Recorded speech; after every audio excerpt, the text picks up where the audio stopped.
Hey, welcome to Think Thursday from the Alcohol Minimalist Podcast. Think Thursday is all about your beautiful, brilliant human brain. We're talking neuroscience. We're talking behavior change. We are talking about your mindset. Are you ready to get started? Let's go. Hey there, it's Molly, and welcome back to another Think Thursday. This is the place we get to explore how neuroscience, behavior change, and mindset all come together to help us create a peaceful relationship with alcohol or just with ourselves. And really, it's about making our lives a little bit better. And, one of the things I love about Think Thursday episodes specifically is that I get to go in and explore topics and dive into things that I may not be as familiar with. I've been talking about alcohol for many years now, and most of the things that I share with you with regards to the work that I do with people around alcohol, I'm pretty well versed in. So I don't have to do a lot of research on them anymore. But Think Thursday and learning about the brain gives me an opportunity to learn things all the time. And I really, really love that. And today we're talking about something that I had never heard of. And I think that many of us have probably never heard of it. And there's a reason behind that. I'm going to share that. But it's one of the most common survival responses that there is. You probably know the big three: fight, flight, or freeze, right? You've heard of these survival responses. They've been around in the psychology conversation for decades.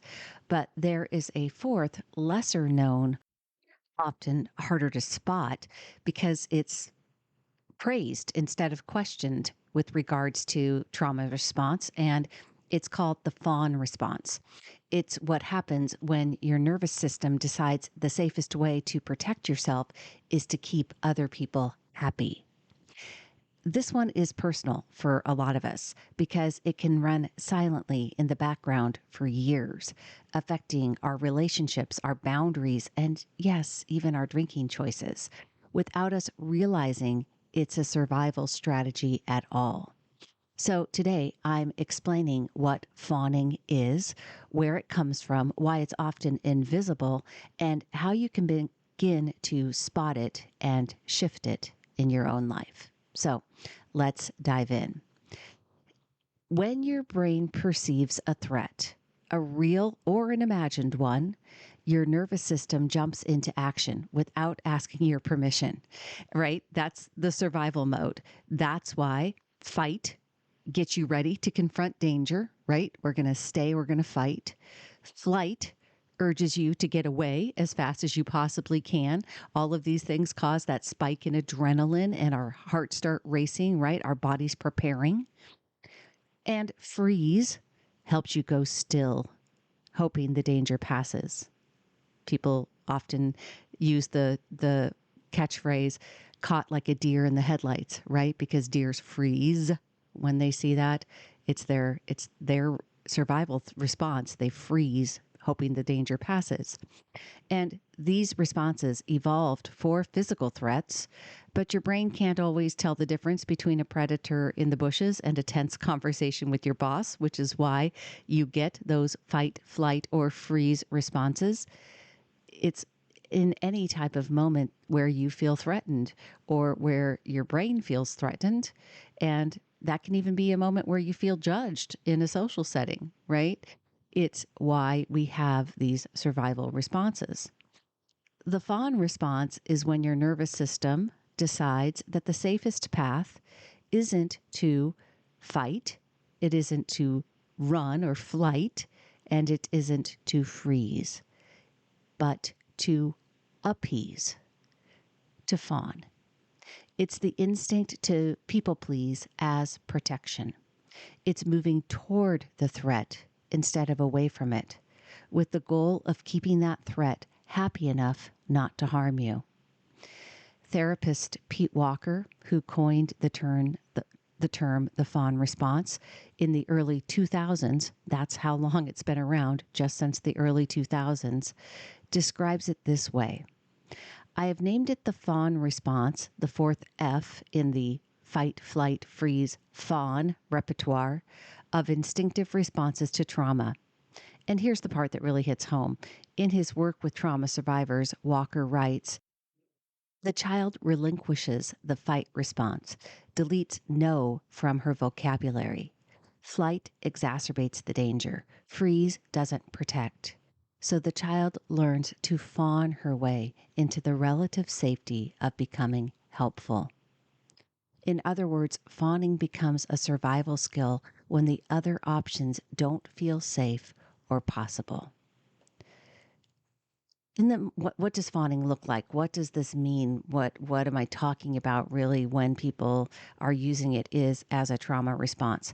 In the moment, fawning might look like apologizing even when you've done nothing wrong, agreeing with someone to avoid conflict even if you disagree, downplaying your needs to keep the peace, smiling and saying it's fine when it's really not fine. And because this looks like kindness, cooperation, or being a team player, society often rewards it. Teachers love it, right? Bosses love it. Friends think it's just you being so nice. But it's driven by fear, the fear of rejection, the fear of anger, the fear of conflict. It isn't kindness, it's self protection. And over time, it can leave you disconnected from your own needs and your own voice. Fawning is usually learned in childhood, in any environment where it felt safer to please than to protest. And that could be growing up with unpredictable or high conflict caregivers. It could mean that you were raised in a very strict authoritarian household. It could mean that you experienced emotional neglect where your feelings weren't welcome. Perhaps you were being bullied at home or at school.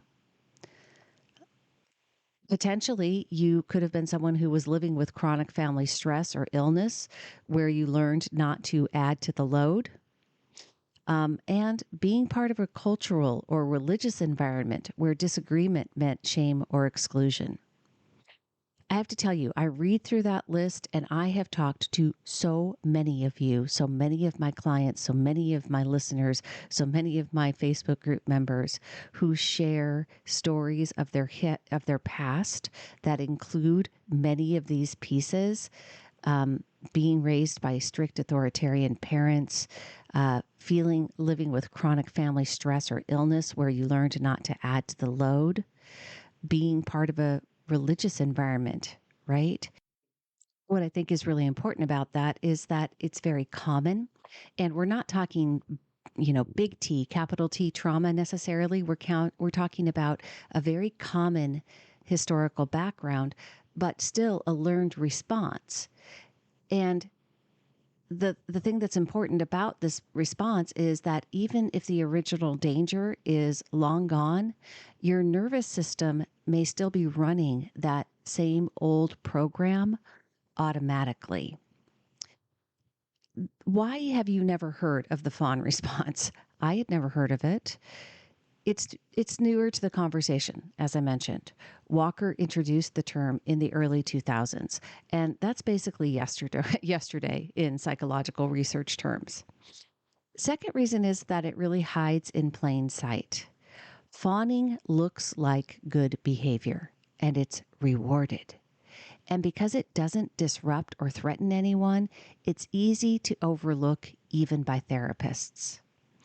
And this combination means that it may be the most common trauma response, and it also might be the most invisible. And literally, that's when I started reading through this and I started seeing this pattern, I started realizing that many of the people that I talk to have this people pleasing response that is probably motivated by fear and could be just an old habit pattern or this old survival instinct that was, that they learned from a very young age. When you have a fawn pattern, you might say yes to a drink that you don't want because you don't want to be that person. You might go along with social drinking traditions that conflict with your health goals. You might avoid setting boundaries around your drinking because you don't want to disappoint or to be questioned. It's not about weakness, it's about an old survival script that is still running the show. Step one, of course, is always awareness. We cannot change what we cannot see. When you feel yourself agreeing, accommodating, or smoothing things over, I want you to pause and ask, am I doing this because I want to or because it feels safer? Then pause before you respond. Breathe to calm your nervous system. Check in with yourself about what you truly think or what you truly want. And then 4, respond intentionally, not automatically. This isn't about becoming less kind. It's about letting your kindness be a choice, not a reflex. I want you to notice this week if you ever feel the urge to accommodate someone else at your own expense. Name it for yourself. Remind yourself that's the fawn response. And give yourself a breath before you respond. Just that pause can open the door to a different choice, one that serves both you and your relationship. Because once you see the fawn pattern, you can choose whether it still belongs in your life. All right, that's all I have for you this week, my friends. Until next time, choose peace, and I will see you on Monday.